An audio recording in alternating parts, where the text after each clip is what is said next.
এই মেয়েটি কাজ করছিল একটা উঁচু জায়গায়। হঠাৎ করেই তার পা পিছলে যায়, একটা হিস করে আওয়াজ হয়, যেন কোথাও থেকে বাতাস বেরিয়ে যাচ্ছে। আর ঠিক তখনই সে নিচে পড়ে যায়। ধীরে ধীরে তার শরীরটা একটা ফাঁপা বেলুনের মতো চুপসে যেতে থাকে। যখন তার বন্ধু ছুটে আসে তাকে বাঁচাতে, তখন সে অবাক হয়ে যায়। মেয়েটির শরীর ছিল একেবারে একটা বেলুনের মতো, যেটা একটু বাতাস ঢুকলেই আবার ঠিক হয়ে যেতে পারত। তারপর বন্ধুটা খুব বুদ্ধিমত্তার পরিচয় দেয়, দৌড়ে যায় রিসেপশনে, একটা টেপের রোল নিয়ে আসে আর দ্রুত সেটা লাগিয়ে দেয় ঠিক সেই জায়গাটায় যেখান থেকে বাতাস বেরোচ্ছিল। তারপর সে একটু চিন্তিত হয়ে জিজ্ঞেস করে, হাওয়া ঢোকাবো কোথা থেকে? মেয়েটা নিঃসংকোচে বলে, আমার পেটের দিক থেকে হাওয়া ঢোকানো যায়। প্রাণ বাঁচানোর তাগিদে ছেলেটি আর দেরি করে না, সে মুখ দিয়ে হাওয়া ঢোকাতে থাকে। আর অবাক করা ব্যাপার, মেয়েটার শরীর আবার আগের মতো স্বাভাবিক হয়ে যেতে থাকে। আসলে মেয়েটি একজন মানুষ ছিল না, সে ছিল একটা বেলুন, যার মধ্যে হাওয়া থাকলে সে অমর হয়ে থাকতে পারত। এক চাচা তাকে খেলনা ভেবে ঘরে নিয়ে এসেছিলেন। তার একাকিত্ব ভোলাতে মাঝে মাঝে সে তার সাথে কথা বলতেন। কিন্তু একদিন সেই বেলুন মেয়ে হঠাৎ উঠে দাঁড়িয়ে হাঁটতে শুরু করে। তার শরীর তখনও ছিল বেলুনের মতোই, কিন্তু ঠিক তখনই যখন বাইরে বৃষ্টি পড়ছিল, সে জানালার পাশে গিয়ে দাঁড়ায়। বৃষ্টির ফোঁটা গায়ে লাগতেই সে রূপ নেয় একজন সত্যিকারের মানবীর রূপে। তারপর সে চুপচাপ বেরিয়ে পড়ে ঘর থেকে।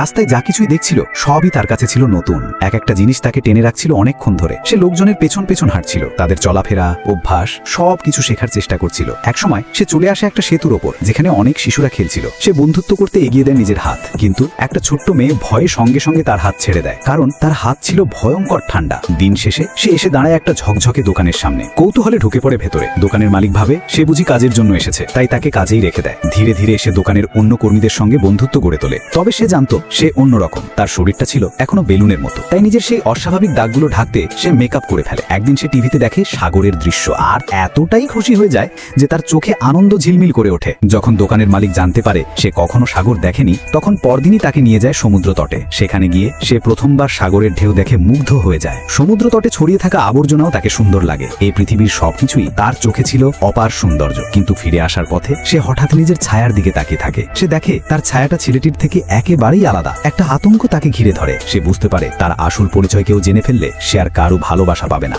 তাই ছেলেটির কাছ থেকে একটু দূরে চলতে শুরু করে। তবুও সে তার মন টানে। এক অদ্ভুত আকর্ষণ তাকে ছেলেটির দিকে টেনে নিয়ে যায়, কারণ যখন ছেলেটি তাকে বাঁচিয়েছিল তার শরীর ছেলেটির নিঃশ্বাসে ভরে উঠেছিল। সেই নিঃশ্বাস তার হৃদয় একটা ছাপ রেখে গিয়েছিল। সে টের পায়, সে ছেলেটির নিঃশ্বাস অনুভব করতে পারে। সে যেন ছেলেটির সঙ্গেই বাঁচতে চায়। তবুও সে জানে তারা একে অপরের মতো নয়, তাদের ভবিষ্যৎ একসাথে নয়। তাই সে বেরিয়ে পড়ে নিজের জীবনের উৎস খুঁজে বের করতে, একজন পূর্ণাঙ্গ মানুষ হবার আশায়, আর এই বেলুনের শরীর থেকে মুক্তি পাওয়ার জন্য।